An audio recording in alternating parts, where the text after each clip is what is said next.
Okay, so we have a dryer location here, and you want to make sure that in the box, this is called a 2-gang box, because some older homes have a single gang box, which is half the size of this, and it has copper conductors, and it has to be 10 gauge.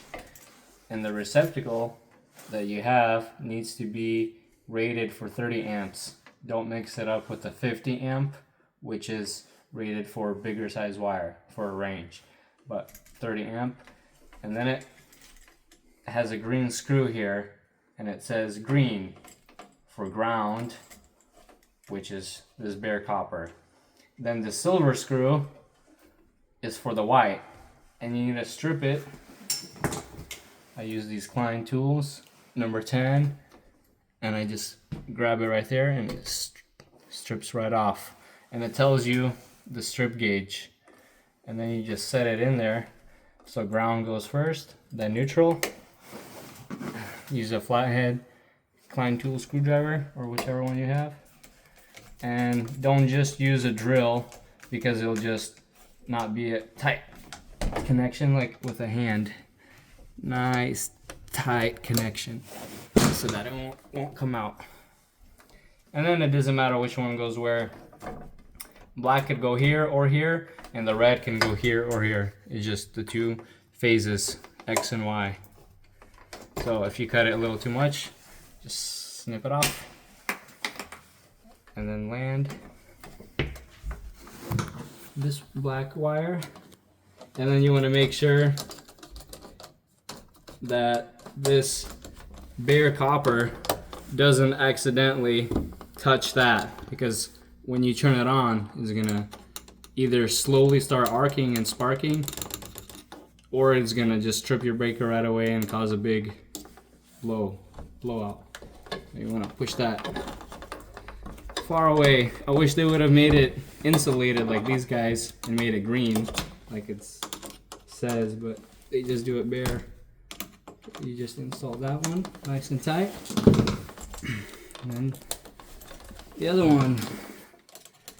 And now the direction of the cord whip from the dryer, the ground is on the top, and then the whip. So you have the head and the ground's on the top. And so you know that that's going to be on the top. And even the writings say it right there. NEMA, 30 amp. It's upside down here, but the ground's on top because we have big location. So we know the whip is going to have space to go down. So you just gently push it back, and keep in mind, don't let this ground copper touch any of the hot screws. And bend it in there nice. And if there's too much of a space like it is here, I need to go grab a spark ring. I'll show you what that is. So this is called a spark ring. It's for a 2-gang maximum extension ring, whatever you want to call it. You can just slide it on after it's finished. Flip it back.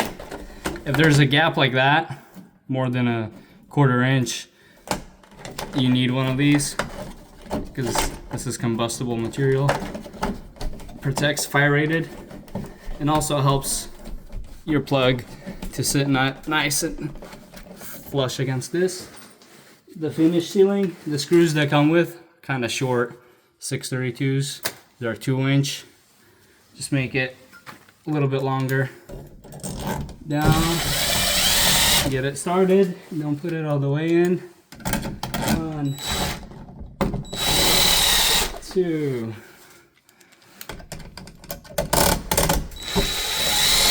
3.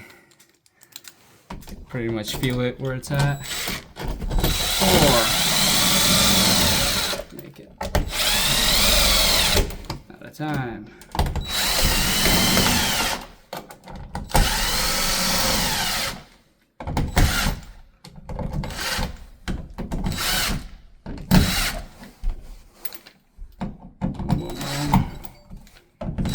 Then after you kind of tighten it how you like it, you could either put a level on it. This face plate. Get that up. Goes in like that. So let's try to push it a little bit to the right. Push it on to the left. Boom. Maybe tighten it a little bit more.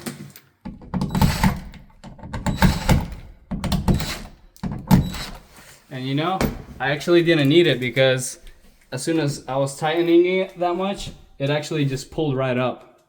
See that? So it pulled the box up. The box is right there now. And you saw how far back it was. So that's fine. Just have extra protection there. Now I just use this twirly and put the cover plate on.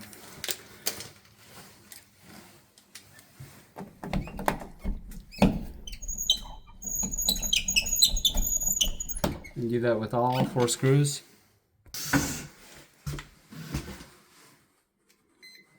So I have this Fluke meter, and it's a G5600 tester. Place that there. Put it on volts. Kids don't do this at home. After turning the power on at the panel for the 30 amp 2-pole breaker, it says dryer, turn it on. 236. It's around 240, that's what we want. Then hold it in one phase, put it to the neutral, 120, put it to the ground, 120. This plug is good. That's how you do a dryer. Check out link in the description for this item.